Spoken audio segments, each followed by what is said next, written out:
آداب، یہ آکاشوانی ہے۔ خبروں کے ساتھ میں محمد عمار۔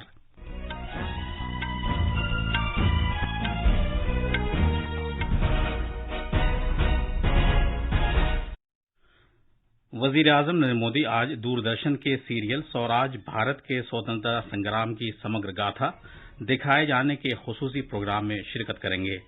بھارت تھائی لینڈ مشترکہ کمیشن کی نویں میٹنگ آج بینکاک میں منعقد ہوگی۔ وزیر خارجہ ڈاکٹر ایس جے شنکر نے بینکاک میں بھارتی برادری سے خطاب کیا۔ وزیر اعظم نریندر مودی نے فرانس کے صدر ایمینوئل میخون سے بات کی۔ انہوں نے دو طرفہ معاملات اور فرانس میں جنگل میں لگی آگ کے بارے میں تبادلہ خیال کیا۔ مرکز نے ریاستوں اور مرکز کے زیر انتظام علاقوں سے کہا ہے کہ وہ 18 سال اور اس سے زیادہ عمر کے لوگوں میں کووڈ-19 سے بچاؤ کا احتیاطی ٹیکہ لگائے جانے کی رفتار کو تیز کریں۔ سپریم کورٹ نے مرکز سے کہا ہے کہ وہ بھارت میں 17 سال سے کم عمر کی خواتین کے عالمی کپ کے انعقاد اور فیفا کی جانب سے کل ہند فٹ بال فیڈریشن AIFF کی معطلی ختم کیے جانے کے معاملے میں سرگرم کردار ادا کرے۔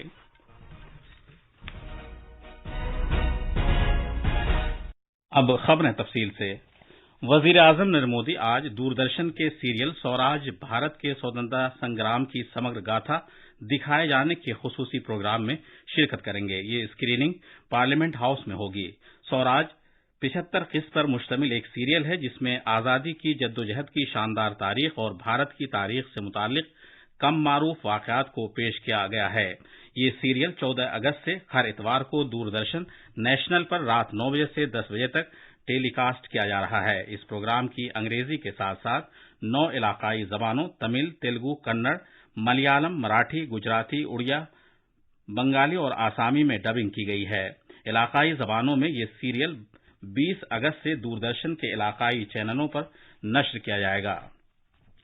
سوراج سیریل رانی ابکا، بخشی جگا بندھو، تروت سنگھ، سدھو مرمو، کنہو مرمو، کنہوجی آنگرے، رانی گیدینو اور تلکا ماجھی جیسے بہت سے غیر معروف سورماؤں اور معروف مجاہدین آزادی، رانی لکشمی بائی، مہاراج شیواجی، تاتیا ٹوپے اور میڈم بھیکاجی کاما وغیرہ کے واقعات پیش کرتا ہے۔ بھارت تھائی لینڈ مشترکہ کمیشن کی نویں میٹنگ آج بینکاک میں منعقد ہوگی، جس کی صدارت تھائی لینڈ کے نائب وزیر اعظم اور وزیر خارجہ ڈون پرامودونائی اور بھارت کے وزیر خارجہ ڈاکٹر ایس جے شنکر کریں گے۔ ڈاکٹر جے شنکر میٹنگ میں شرکت کے لیے کل تھائی لینڈ پہنچے ہیں۔ دونوں ممالک سفارتی تعلقات کے قیام کے 75 سال مکمل ہونے کا جشن منا رہے ہیں۔ ڈاکٹر جے شنکر نے اپنے دورے کا آغاز بھارتی برادری سے ملاقات کرکے کیا۔ انہوں نے ملک کی حصولیابیوں اور نئے بھارت کی امنگوں سے انہیں واقف کرایا اور بھارت کی ترقی میں تعاون دینے کے سلسلے میں ان کے جوش و خروش کا خیر مقدم کیا۔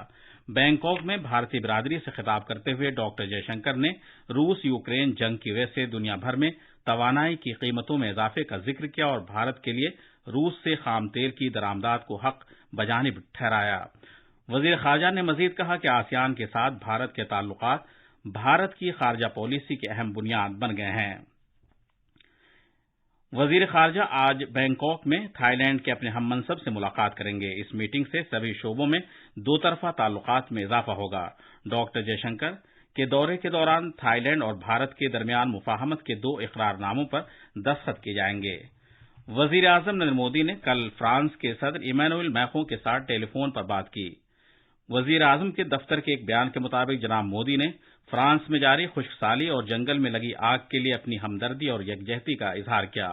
دونوں رہنماؤں نے دفاعی تعاون کے پروجیکٹوں اور سول نیوکلیائی توانائی میں تعاون سمیت جاری باہمی اقدامات کا جائزہ لیا۔ دونوں لیڈروں نے عالمی سطح پر خوراک کی یقینی فراہمی سے متعلق اہم جغرافیائی سیاسی چیلنجوں پر بھی تبادلہ خیال کیا۔ اس کے علاوہ دونوں لیڈروں نے بھارت فرانس وسیع اسٹریٹجک شراکت داری پر اطمینان کا اظہار کیا جو حالیہ برسوں میں قائم ہوئی ہے۔ انہوں نے تعاون کے نئے شعبوں میں تعلقات کو وسیع کرنے کے لیے مل کر لگاتار کام کرنے سے اتفاق کیا۔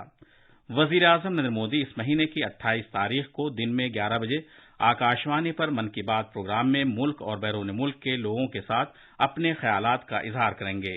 یہ ان کے ماہانہ ریڈیو پروگرام کی 92ویں قسط ہوگی۔ وزیر اعظم نے لوگوں سے کہا کہ وہ ان موضوعات پر اپنے خیالات کا اظہار کریں جن پر من کی بات کی آئندہ قسط میں انہیں بولنا چاہیے۔ ایک ٹویٹ میں جناب مودی نے کہا ہے کہ وہ آنے والے من کی بات پروگرام کے لیے لوگوں کے خیالات اور رائے کے منتظر ہیں۔ لوگ اپنے خیالات کا اظہار نمو ایپ یا MyGov اوپن فورم پر کر سکتے ہیں۔ وہ ٹول فری نمبر 1800-117800 پر فون کر کے بھی وزیر اعظم کے لیے ہندی یا انگریزی میں اپنا پیغام 25 اگست تک ریکارڈ کرا سکتے ہیں۔ وزیر دفاع راجناتھ سنگھ نے یہ کہہ کر اقوام متحدہ کے تشکیلی ڈھانچے میں جامع اصلاح کی ضرورت پر زور دیا کہ اقوام متحدہ کے نظام کی تشویش میں ڈالنے والی یہ کمی اس کے تشکیلی ڈھانچے کے کافی نہ ہونے کا اظہار ہے۔ بین الاقوامی سلامتی 2022 کے موضوع پر ماسکو کانفرنس کے مکمل اجلاس سے ورچوئل طور پر خطاب کرتے ہوئے جناب سنگھ نے کہا کہ اصلاح شدہ کثیر سطحیت کے لیے بھارت کی اپیل کی بنیاد اقوام متحدہ سلامتی کونسل میں اصلاحات کے عمل میں مضمر ہے، جس کا اظہار ہم اثر حقائق سے ہوتا ہے۔ جناب سنگھ نے زور دے کر کہا کہ کونسل ترقی پذیر ملکوں کی مزید نمائندگی کی حامل ہونی چاہیے تاکہ پوری دنیا کے لیے قیادت مہیا ہو سکے۔ وزیر دفاع نے بھارت بحر الکاہل خطے کے بارے میں کہا کہ بحر ہند کے مرکزی ملک کے طور پر بھارت ایک آزاد، کھلا، محفوظ اور شمولیت پر مبنی بھارت بحر الکاہل خطے کے تئیں پرعزم ہے۔ یہ خبریں آکاشوانی سے نشر کی جا رہی ہیں۔ مرکز نے ریاستوں اور مرکز کے زیر انتظام علاقوں سے کہا ہے کہ وہ 18 سال اور اس سے زیادہ عمر کے لوگوں میں کووڈ-19 کا احتیاطی ٹیکہ لگانے کی رفتار کو تیز کریں۔ انہوں نے کہا کہ ٹیکہ کاری کے کیمپس کا اہتمام بس اسٹینڈز، ریلوے اسٹیشنوں، ہوائی اڈوں، اسکولوں، کالجوں، مذہبی یاترا کے راستوں اور مذہبی مقامات پر کیا جانا چاہیے تاکہ اہل مستفیدین کو احتیاطی ٹیکہ لگانے میں اضافہ کیا جا سکے۔ ریاستوں کو یہ بھی مشورہ دیا گیا ہے کہ وہ اس بات کو یقینی بنائیں کہ تمام ڈوز کا فرسٹ ایکسپائری فرسٹ آؤٹ اصول کی بنیاد پر استعمال کیا جائے تاکہ ٹیکوں کی مدت ختم ہونے سے بچا جا سکے۔ ڈاکٹر مانڈویا نے مرکزی حکومت کی اہم اسکیموں کے نفاذ کا جائزہ لینے کے لیے کل ریاستوں اور مرکز کے زیر انتظام علاقوں کے وزرائے صحت کے ساتھ ورچوئل طور پر گفتگو کی۔ یونیورسٹی گرانٹس کمیشن UGC کے چیئرمین جگدیش کمار نے کہا کہ مشترکہ یونیورسٹی داخلہ امتحان CUET کے انعقاد میں درپیش مسائل کو جلد ہی حل کر لیا جائے گا اور امتحان ایک سال میں 2 مرتبہ منعقد کیے جائیں گے۔ انہوں نے زور دے کر کہا کہ شروعاتی مرحلے میں سامنے آنے والی تکنیکی خرابیاں اہم امتحان کے توسیعی منصوبے پر اثر انداز نہیں ہوگی۔ انجینئرنگ داخلہ امتحان JEE اور میڈیکل داخلہ امتحان کو CUET میں ضم کرنے کے بارے میں صحافیوں سے گفتگو کرتے ہوئے جناب کمار نے کہا کہ طریقہ کار پر کام کرنا بھی باقی ہے۔ انہوں نے کہا کہ اس مہینے کے آخر تک ماہرین کی ایک کمیٹی تشکیل دی جائے گی اور یہ کمیٹی ملک اور بیرون ملک منعقد کیے جانے والے تمام داخلہ امتحانات کے بارے میں غور و خوض کرے گی۔ انڈر گریجویٹ کورسز کے لیے مشترکہ یونیورسٹی داخلہ امتحان کا چوتھا مرحلہ آج شروع ہو گیا۔ 14,90,000 امیدواروں کے اندراج کے ساتھ تمام مرکزی یونیورسٹیوں میں انڈر گریجویٹ کورسز میں داخلے کے لیے مشترکہ داخلہ امتحان اب ملک میں دوسرا بڑا داخلہ امتحان ہے۔ تھوک قیمتوں پر مبنی افراط زر کی شرح جولائی کے مہینے میں کم ہو کر 13.93% ہو گئی، جبکہ جون میں یہ 15.18% تھی۔ کامرس اور صنعت کی وزارت کے کل جاری کیے گئے اعداد و شمار کے مطابق غذائی اشیاء اور تیار مال کی قیمتیں کم ہونے سے تھوک قیمتوں پر مبنی افراط زر کی شرح میں گراوٹ آئی ہے۔